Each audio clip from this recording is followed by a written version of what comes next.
Hi, this video is going to cover week 1 and week 2 of the Surrealism Project or the Surrealism unit for the Performing Arts course. So to kind of kick off the Surrealism part of the project, my lecturer Claire had us do a PowerPoint of just research, just looking at Surrealism and how it's different in literature, art and performing arts. I found when doing the research that I was really fascinated by Frida Kahlo. I was really captured by her work, especially the non-naturalistic, almost dream style paintings. So I was just really fascinated by Frida Kahlo's work and how it fit into the surrealistic style. When researching, I was also quite surprised to find out that Shakespeare and his literature side of creating performances is also very surrealistic, especially with the performances and how it came from, the poems that he wrote and the pieces of text to the live things that people would see on stage, and even in performances, reenactments of his performances nowadays. It's all very surreal. I found that actually sitting down and doing some research really helped me to understand like surrealism, and it really helped to kind of form this foundation of, okay, we're going to make a surrealistic performance, so let's understand surrealism and what it means so we can create something surrealistic. So after researching, we were put into groups. In my group was Oscar, Sky, Kira and Yasmin, and within our groups we were all given a theme or concept, if you will, to kind of bring us that foundation layer and hopefully to spark some ideas, and that was displacement. That word just kind of all got us thinking, and for some reason we all kind of thought about war. And so together we were thinking about children and how families were pulled apart and people were displaced from their homes because of the effects of war. So, they left their homes, they were kicked out their homes so they could stay safe.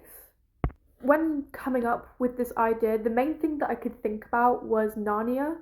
And I thought back to the start of the movie where the kids, they were all put on this train, and there was a very sad moment where they were watching their family as this train literally led them to the middle of nowhere, and how they were displaced from their homes, taken away from their families just so they could stay safe during war.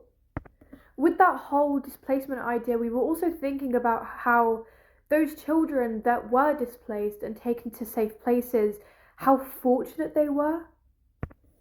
They were so fortunate, even though from their eyes they were peeled away from their homes, taken from their families, but they were safe and out of harm's way. And we thought, okay, so we have this side of war, how people are safe and they're taken, from these harmful places, and they were fortunate. So we had this one side of war, this safe side, if you will, people who were taken away from the danger and brought to a safe haven, and how they were fortunate people. And now we had to think of another side, something else to kind of counteract that.